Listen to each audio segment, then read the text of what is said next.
Assalamualaikum warahmatullahi wabarakatuh teman-teman. Hari ini Panitia SNPMB telah merilis berkaitan dengan aturan main penerimaan mahasiswa baru di perguruan tinggi negeri tahun 2024. Ada banyak perubahan dalam kebijakan tahun 2024 yang tentu teman-teman wajib cermati agar teman-teman bisa memetakan strategi yang tepat untuk bisa keterima di tahun 2024. Nah, di video kali ini kita akan memberikan beberapa penekanan poin-poin yang perlu kalian ketahui, dan tentu kita sarankan teman-teman juga menyimak secara utuh atau memahami secara utuh informasi berkaitan dengan penerimaan mahasiswa baru tahun 2024 ini, karena ini menyangkut berkaitan dengan kalau kalian tahu timelinenya, tahu alurnya, kemudian tahu tingkat persaingan, maka kalian bisa memetakan strategi, bisa kemudian menetapkan pilihan yang tepat, dan itu bisa membuat kalian punya peluang lebih besar keterima di tahun 2024. Jadi jangan sampai pengen kuliah kemudian minim literasinya. Nah, kalau kita berbicara berkaitan dengan jalur masuk perguruan tinggi negeri, tentu teman-teman sudah tahu ya, ada SNBP, Seleksi Nasional Berbasis Prestasi, khusus lulusan 2024, dan dikhususkan untuk yang berprestasi. Dalam konteks ini nanti ada aturan mainnya. Sekolah akreditasi A dapat sekian, B sekian, C dapat sekian. Jadi nggak semua lulusan 2024 bisa daftar SNBP. Kalau nggak bisa daftar SNBP, ya ada kesempatan untuk seleksi nasional berbasis tes, ikut tes UTBK gitu ya. Dan ini membuka kesempatan untuk lulusan 2024 yang tidak bisa ikut SNBP atau ikut SNBP tapi nggak keterima gitu ya, termasuk lulusan 2023 dan lulusan 2022 yang tentu belum diterima di jalur SNBP pada tahun sebelumnya. Dan yang terakhir adalah jalur mandiri. Ini dilakukan oleh masing-masing perguruan tinggi berkaitan aturan mainnya, seleksinya seperti apa, kemudian pembiayaannya seperti apa, dan sebagainya. Nanti kalian searching di masing-masing perguruan tinggi tujuan kalian. Lalu pembagian kuotanya, kalau SNBP itu minimum 20%, SNBT 40% minimum, dan mandiri maksimum 30%. Tentu kampus-kampus sudah punya formulasi yang berbeda-beda berkaitan berapa kuotanya untuk SNBP, SNBT, dan mandiri. Akan tetapi untuk kampus-kampus PTNBH, perguruan tinggi negeri berbadan hukum, listnya mana saja, biasanya PTN favorit. Silahkan cari listnya di Google gitu ya.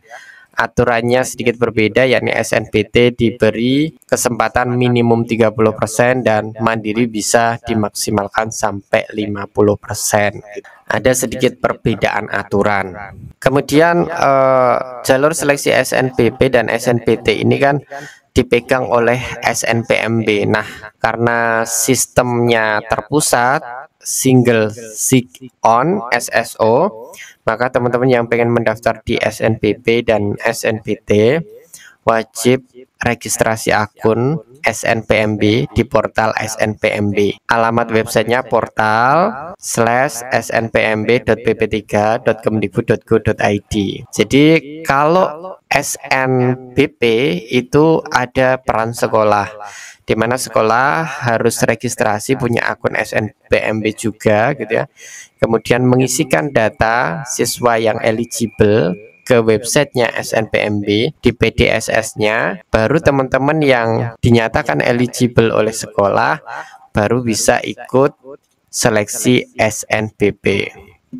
Kalau sekolah kalian tidak bergerak, tidak melakukan pengisian data PDSS, tidak melakukan usulan siswa eligible, maka kalian tidak bisa daftar di SNBP. Jadi SNBP ini adalah kolaborasi antara sekolah dan siswa, nggak bisa siswa jalan sendirian. Bagi sekolah yang sudah punya akun SNPMB di tahun-tahun sebelumnya, tidak perlu registrasi akun SNPMB lagi, melainkan bisa login pakai akun yang lama. Tetapi sekolah yang belum pernah mendaftarkan siswanya atau belum punya akun SNPMB, maka diberi kesempatan dari tanggal 8 Januari 2024 sampai 8 Februari 2024 untuk membuat akun dan melakukan pengisian PDSS untuk mengusulkan siswa eligible yang bisa mendaftar di SNBP. Jadi sedikit logikanya ini untuk SNBP kita tekankan gitu ya. Kalau kalian anak yang ranking kelas, ranking paralel gitu ya, sementara sekolah tidak bergerak, maka tugas kalian mengingatkan sekolah, ayo saya daftarkan di PDSS biar saya bisa mengikuti SNBP. Nah, yang tak kalah pentingnya adalah teman-teman yang pengen daftar di SNBP atau berhak daftar di SNBP dan bakal daftar di UTBK SNBT wajib punya akun SNPMB. Tidak hanya untuk lulusan 2024 saja, tapi lulusan lama 2022, 2023 juga wajib punya akun SNPMB siswa yang pendaftarannya, pembukaannya mulai 8 Januari 2024 sampai dengan 15 Februari 2024. Jangan sampai teman-teman mau daftar SNBT tapi nggak punya akun SNPMB, nggak bakal bisa daftar, nggak bakal bisa ikut tes gitu ya, tentu nggak bakal keterima juga. Makanya jadwal pembuatan akun SNPMB ini adalah pintu gerbang untuk daftar di SNBP dan SNBT. Kelewat timeline registrasinya maka nggak bisa daftar SNBP dan nggak bisa daftar SNBT. Walaupun misalnya kamu eligible sudah didaftarkan sekolah, dimasukkan sebagai siswa eligible di PDSS, kalau nggak punya akun SNPMB ya nggak bisa daftar di SNBP dan SNBT. Jadi tolong timelinenya ini penting. Kemudian teman-teman yang mau daftar KIP kuliah ini bikin akun SNPMB dulu apa bikin akun KIP kuliah dulu di tahun 2024 Kak? Untuk teman-teman pelamar KIP kuliah nggak perlu nunggu pembukaan pendaftaran akun KIP kuliah 2024. Segera ketika jadwal registrasi akun SNPMB sudah dibuka, segera bikin akun, segera daftar, segera selesaikan isian datanya secara valid. Nah, bagaimana dengan yang lulusan lama sudah punya akun? Kalau kita merujuk pada pengalaman tahun kemarin, semua yang pengen daftar, baik lama maupun baru, wajib buka akun lagi, daftar lagi di portal snpmb.bp3kemdikbud.go.id. Jadi bikin akun baru semua untuk siswa. Ini penting teman-teman ya. Kemudian pada tahun 2024 ini ada ketentuan tambahan yang baru untuk SNBP. Kalau di tahun-tahun sebelumnya yang keterima di SNBP tidak bisa ikut daftar SNBT. Akan tetapi di tahun ini ada tambahan kebijakan di mana siswa yang dinyatakan lulus seleksi jalur SNBP 2024 tidak bisa daftar seleksi jalur mandiri di PTN manapun. Saya lulus seleksi SNBP 2023 Kak, apakah bisa nyoba jalur mandiri di tahun 2024? Bisa. Jadi ketentuan pembatasan ini baru berlaku untuk yang lulus seleksi jalur SNBP 2024. Ini harus menjadi catatan bagi teman-teman nanti saat pemilihan prodi dan perguruan tinggi tujuan. Kalau kira-kira pengennya keterimanya di jurusan A, di PTN A gitu ya, ambil satu saja, jangan ambil dua pilihan gitu ya. Jadi mending milih satu pilihan saja, pilihan kedua dikosongi, daripada nanti ketika kalian keterima di pilihan kedua kalian merasa menyesal, sementara kalian diblokir, tidak bisa ikut SNBT, juga tidak akan diterima di seleksi jalur mandiri PTN manapun. Artinya kesempatannya yang daftar di jalur mandiri PTS, baik dalam maupun luar negeri gitu ya. Nah ini kuota sekolah ya. Jadi yang bisa daftar di SNBP itu tidak semua siswa, bergantung akreditasi sekolahnya. Yakni kalau akreditasi sekolah A diberikan kesempatan untuk mendaftarkan 40% siswa terbaiknya di PDSS untuk bisa ikut SNBP. Kalau B hanya 25%, kalau akreditasi C atau akreditasi lainnya 5% gitu. Dengan catatan sekolah harus mengisi PDSS. Kalau sekolah nggak mengisi di PDSS ya, walaupun akreditasi siswanya sekolahnya itu A, walaupun akreditasinya A dengan kuota 40%, kalau PDSS-nya ini nggak diisi, telat ngisi, ya semua siswanya nggak bisa daftar di SNBP. Jadi tolong dipantau nanti sekolah masing-masing, jangan sampai jelang penutupan sekolah masih belum memasukkan data siswa ke pangkalan data sekolah dan siswa atau PDSS SNBP 2024. Ini aturan umum ya teman-teman. Jadi nanti teman-teman yang milih program studi bidang seni dan olahraga harus ada portofolio untuk SNBP. Yang punya prestasi bisa dilampirkan sertifikat prestasinya yang terbaik, 3 terbaik biasanya, dan biasanya disarankan yang linier dengan jurusan yang diambil, misalnya kedokteran, punya prestasi biologi, dan punya prestasi debat misalnya gitu ya, biasanya diutamakan yang juara biologinya yang poinnya lebih besar daripada prestasi di lomba debat bahasa Inggris misalnya seperti itu. Kemudian berkaitan dengan ketentuan pemeringkatan, ini dilakukan oleh sekolah dengan memperhitungkan rata semua mata pelajaran dari semester 1 sampai 5. Sekolah dapat menambahkan kriteria lain gitu ya. Kemudian jumlah siswa yang masuk dalam pemeringkatan sesuai dengan ketentuan kuota akreditasi sekolah. Nanti jumlah siswanya dapatnya berapa nanti akan dirilis di websitenya snpmb.bp3.kemdikbud.go.id. Masing-masing sekolah pasti nanti bisa mengakses berapa jatah sekolah masing-masing gitu ya. Ini tahapannya, jadi pengumuman kuotanya, kemudian registrasi akun sekolah, akun siswa, pemeringkatan siswa. Setelah itu pengisian PDSS, siswa yang eligible mendaftar SNBP, milih program studi, unggah portofolio khusus yang seni olahraga, kemudian diseleksi pengumuman daftar ulang gitu ya. Aturan prodinya masih sama, dapat memilih 2 program studi dari 1 PTN atau 2 PTN. Kalau milih 2 PTN, maka salah satu PTN harus 1 provinsi dengan asal SMA-nya. Jadi misalnya kalian sekolahnya di Jawa Tengah, milih 2 PTN, maka salah satu harus ada PTN yang berasal dari Jawa Tengah gitu.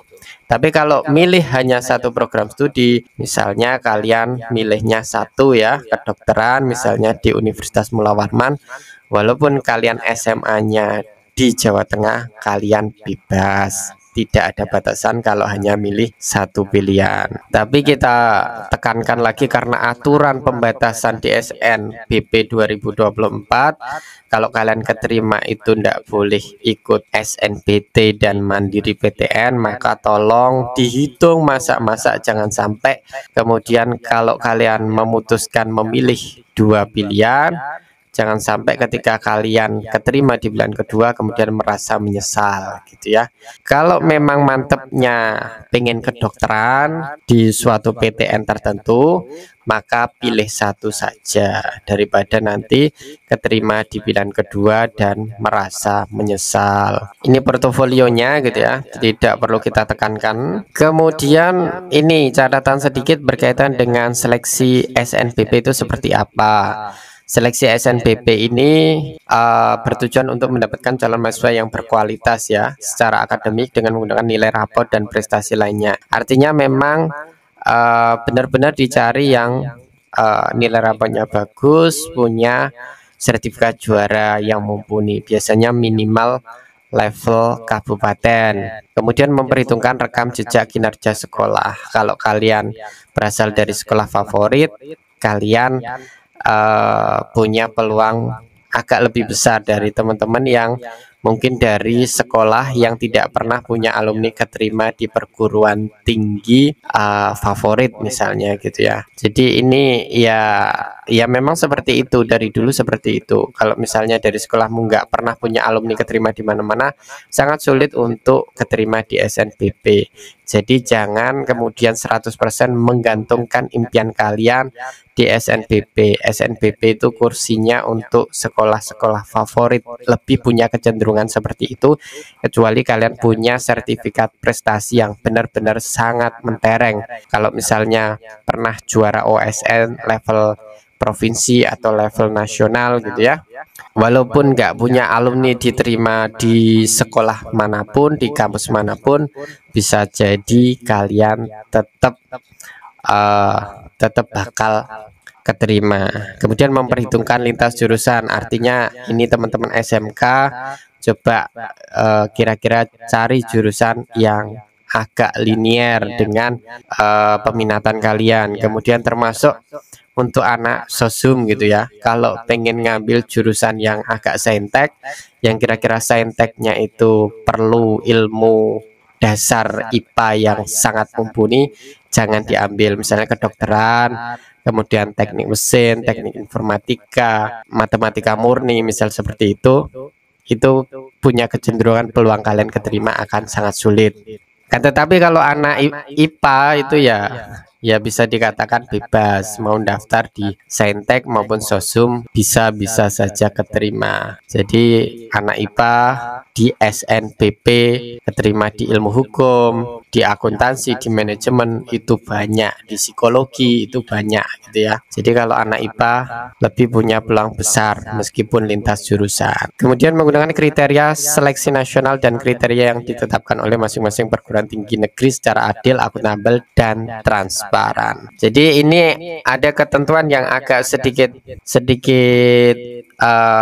berbeda dari isu tahun sebelumnya gitu ya.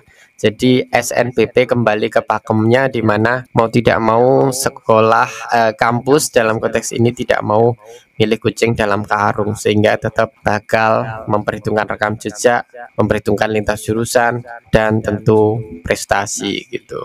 Di SNPP memang punya kecenderungan bahwa banyak perguruan tinggi negeri, utamanya perguruan tinggi negeri favorit, yang tidak mau dinomorduakan. Jadi memang agak sedikit pas lah ketika ada ketentuan bahwa teman-teman yang keterima di SNPP tidak boleh daftar di SNBT dan jalur mandiri PTN. Itu sebenarnya agak logik dengan asumsi bahwa semakin banyak perguruan tinggi negeri yang tidak mau dinomorduakan gitu ya.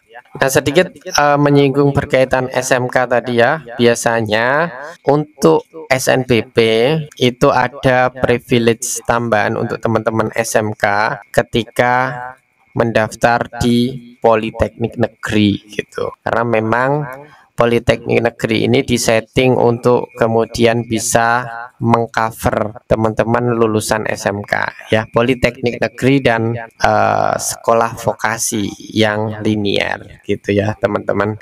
Kita lanjut ke slide-nya informasi SNPMB 2024. Jadi teman-teman punya banyak pilihan perguruan tinggi di SNPMB 2024 nanti. Ada 76 PTN akademik, universitas gitu ya, dan institut-institut itu. Kemudian 43 PTN vokasi ya, Politeknik Negeri gitu ya. Kemudian ada 24 PTKIN. Kalau PTKIN ini UIN lah yang sudah punya program studi umum. Program studi keagamaan tidak ada, tidak masuk di SNBP dan SNBT. Jadi pilihannya semakin banyak untuk teman-teman gitu. Bagaimana dengan KIP kuliahnya? Ya semua ada. Termasuk dari 76 PTN ini universitas terbuka juga masuk di SNBP biasanya gitu teman-teman. Nah, ini jadwal SNBP 28 Desember nanti diumumkan kuota masing-masing sekolah, kuota untuk SNBP berapa, masa sanggah kuota sekolah, misalnya ada ketidaksesuaian jumlah siswanya sekian kok presentasenya tidak cocok, tidak pas, bisa disanggah dari tanggal 28 Desember sampai 17 Januari. Teman-teman bisa ngecek nanti kuota sekolahnya berapa, dan teman-teman juga bisa cocokkan sendiri. Barangkali sekolahnya nggak cermat, oh ini siswa kita segini Pak gitu, tapi kuotanya kurang 2 gitu.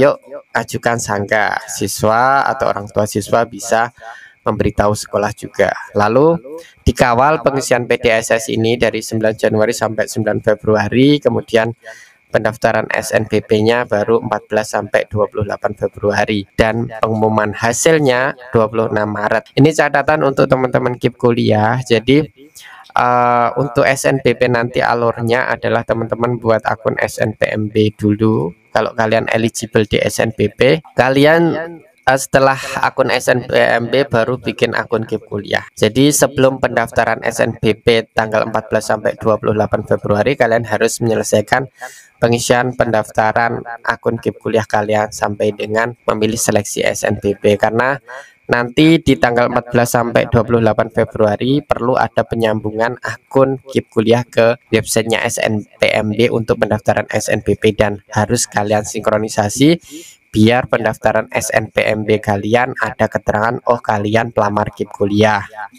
Kalian lebih baik finalisasi pendaftaran SNBP setelah di websitenya SNPMB ada keterangan kalian pelamar KIP kuliah gitu ya. Ada waktu 14 sampai 28 Februari kalian bisa mendaftar di tanggal-tanggal awal minggu pertama, sehingga sambil nunggu penyambungan KIP kuliah di situ sampai muncul keterangan KIP kuliahnya, baru nanti di minggu kedua pendaftaran SNBP kalian bisa langsung finalisasi pendaftaran SNBP. Karena penting, sinkronisasi ini penting. Kalau kalian tidak terdeteksi sebagai pelamar KIP kuliah di websitenya SNBP, pas pengumuman hasil SNBP nantinya kalian dianggap bukan pelamar KIP kuliah, sehingga tidak diseleksi sebagai pelamar KIP kuliah, sehingga nggak dapat KIP kuliah seperti itu.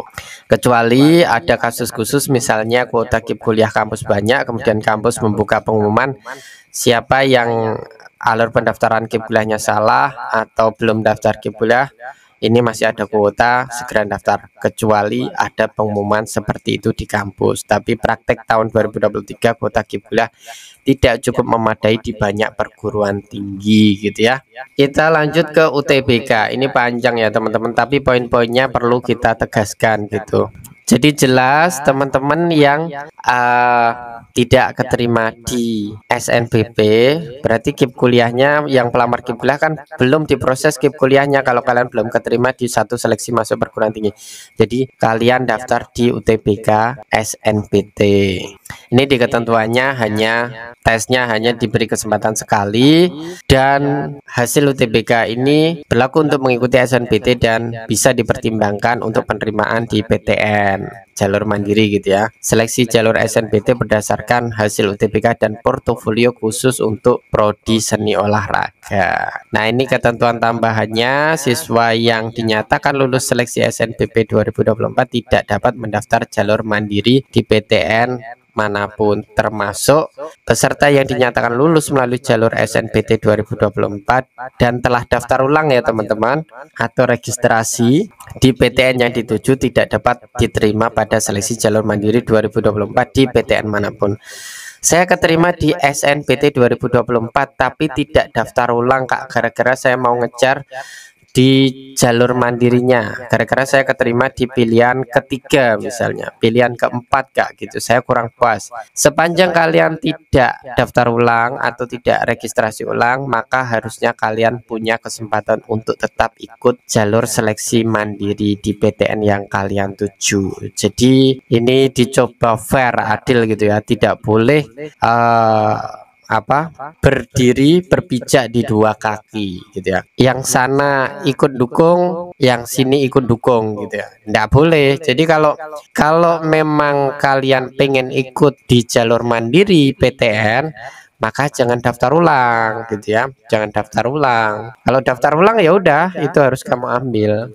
Kamu sudah di blacklist untuk diterima di seleksi jalur mandiri tahun 2024 di PTN manapun, dan kayaknya ini juga akan diberlakukan untuk tahun depan. Jadi kalau di tahun 2024 ini kalian sudah keterima di SNBT, sudah kuliah, maka di tahun depan kalau kalian pengen daftar lagi, ikut seleksi masuk perguruan tinggi lagi, ya nggak bisa keterima di PTN gitu, karena sudah ada aturan yang melarang ya. Jadi dipikir gitu, dipikir secara serius dan mendalam. Ini menjadi tantangan bagi teman-teman 2024 untuk benar-benar mengambil keputusan dan menetapkan keputusan sebaik mungkin. Ada dua rancu penting dari keputusan tahun ini, yakni ketika kalian SNBP 2024 sudah keterima, maka tidak bisa ikut jalur mandiri di PTN manapun, dan kayaknya itu juga diberlakukan tahun depan gitu ya.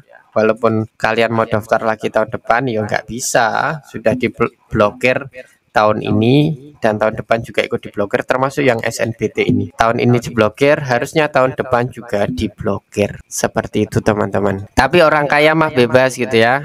Nggak keterima di dalam negeri ya keluar negeri nggak apa-apa gitu ya.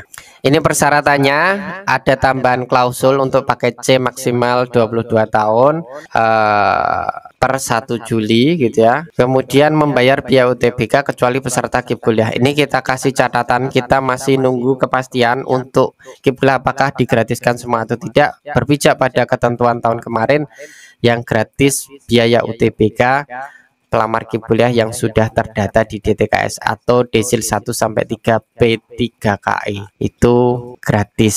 Tapi tidak tahu kebijakan tahun ini, makanya kita himbau teman-teman KIP kuliah yang pengen gratis UTBK, masih ada waktu agak panjang sebelum pendaftaran UTBK SNBT, segera daftar DTKS ke desa atau dinas sosial setempat gitu ya. Ini pelaksanaan UTBK, pelaksanaan tes 2 gelombang, tapi hanya bisa milih apa? 1 kali tes saja gitu ya. Materinya masih sama, kemudian alokasi waktu masih sama 195 menit, cuman ada tambahan model soalnya gitu ya, dimana ada titik-titik isian singkat gitu ya, IC lah katanya IC gitu ya, tapi diisi singkat gitu ya.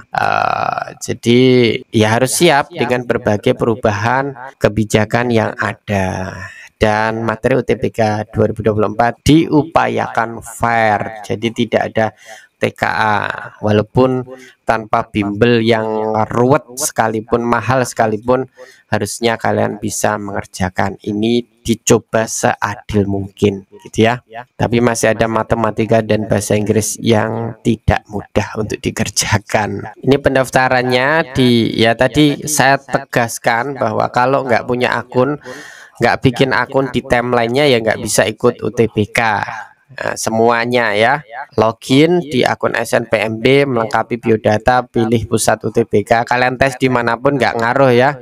Misalnya kalian aslinya itu Aceh, misal mau kuliah di ITB, nggak perlu kalian tes UTBK-nya ke Bandung, kalian bisa tes UTBK di pusat UTBK yang ada di Aceh ya, ada di Unsiah gitu ya, misalnya seperti itu. Kemudian untuk portofolio silahkan dibuat sebagus mungkin, dipikirkan mulai sekarang bagi yang berencana milih jurusan bidang seni dan olahraga. Melakukan pembayaran, mengunduh kartu, ini alurnya. Biaya UTBK masih sama dengan tahun kemarin, Rp200.000. Jadi teman-teman KIP kuliah yang nggak terdata di DTKS siap-siap nabung Rp200.000 seperti tahun kemarin. Nah, ini menariknya bahwa di UTBK tahun ini teman-teman bisa milih 4 pilihan dengan aturan main yang telah ditentukan. Jadi setiap peserta bebas memilih program studi di PTN, akademik, vokasi, dan atau PTKIN. Dengan konsekuensi tadi ya, aturan kalau sudah keterima di SNBT tapi daftar ulang nggak bisa ikut jalur mandiri PTN, maka tolong dipikir mau milih 1 program studi bebas dimanapun, di program apapun ya, boleh D3, boleh D4, boleh sarjana, atau 2 pilihan program studi dengan ketentuan bisa 2 diploma 3, bisa 2 diploma 4, bisa 2 sarjana, atau campurannya gitu ya. Tapi kalau milihnya 3 program studi, wajib 2 program akademik dan 1 program vokasi, atau sebaliknya, yakni 1 program akademik, 2 program vokasi. Misalnya pilihan pertama dan ketiga itu program sarjana, sedangkan pilihan keduanya itu D3 gitu misalnya itu. Jadi ada aturan main, alternatif pilihannya dipelajarin. Iya, nanti biasanya by system itu sudah diatur ya teman-teman, tinggal memasukkan, misalnya oh ini enggak sesuai aturan, biasanya nggak bisa memasukkan pilihan yang diinginkan gitu ya. Tapi setidaknya sebelum kalian memutuskan milih 1, milih 2, atau milih 3, atau milih 4, kalian sudah tahu aturan mainnya. Nah, untuk 4 pilihan program studi aturannya 2 program akademik dan 2 program vokasi, minimal ada 1 program diploma 3. Kalau 4 itu berarti misalnya S1-nya 2, kemudian D4-nya 1, dan D3-nya 1 seperti itu. Atau boleh S1-nya 2 kemudian D3-nya 2 juga boleh. Walaupun variasinya banyak seperti ini, tapi dipikir nanti kita akan kasih ulasan terpisah berkaitan bagian-bagian yang perlu kita tegaskan ulang jelang pendaftaran. Jadi teman-teman jangan sampai kemudian merasa salah jurusan. Lokasi UTBK ada di 74 pusat UTBK di seluruh Indonesia. Jadi tinggal pilih pelaksanaannya dari tanggal 30 April sampai dengan 20 Mei timelinenya gitu ya. Kemudian berkaitan timeline ini ya, kalau memang bisa mengatur waktu ya, kalau bisa ya, kalau persiapannya kira-kira agak takut dengan soalnya ya, hindari untuk bisa mendapatkan jadwal di 1, 2, 3 hari pertama atau 1, 2 hari pertama, karena di hari pertama setelah tes itu banyak testimoni bermunculan di Twitter atau di X gitu ya, di YouTube. Oh, ini model soal yang keluar gitu. Nanti malah kalau merasa persiapannya kurang, nanti merasa agak sedikit menyesal, takut nilainya jeblok gitu. Ya, jangan terlalu buru-buru mendaftar di awal. Kalau untuk UTBK harapannya bisa dapat jadwal tes di pertengahan, tidak di awal banget gelombang pertama. Ini jadwal UTBK gitu ya. Pendaftaran 21 Maret sampai 5 April, tesnya gelombang 1 30 April sampai 7 Mei. Gelombang 2 14 sampai 20 Mei ada jeda seminggu, kemudian pengumuman 13 Juni, unduh sertifikat 17 Juni sampai 31 Juli. Nah, untuk teman-teman KIP kuliah gitu ya, tetap tadi alurnya sama seperti yang SNPP, bikin akun SNPMB dulu, bikin akun KIP kuliah dulu sebelum tanggal ini. Pas tanggal 21 Maret ini kalian sinkronkan data KIP kuliah ke pendaftaran UTBK, baru ketika sudah ada keterangan, oh pelamar KIP kuliah bagian yang gratis atau yang enggak gratis, baru nanti difinalisasi pendaftarannya. Kalau yang terdata di DTKS biasanya gratis dan tidak perlu bayar.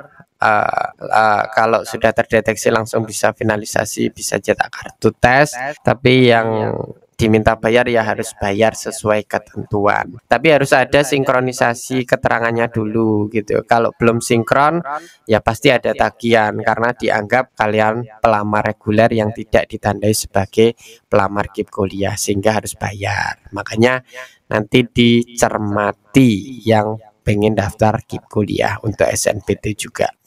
Nah, KIP kuliah Kemendikbudristek yang gratis UTBK SNPT itu hanya berlaku yang milih di perguruan tinggi yang ada di bawah naungan Kemendikbud. Kalau di UIN tidak bisa gratis ya, biaya UTBK SNPT-nya. Tapi apakah di UIN ada KIP kuliahnya? Ada. Pendaftarannya kapan?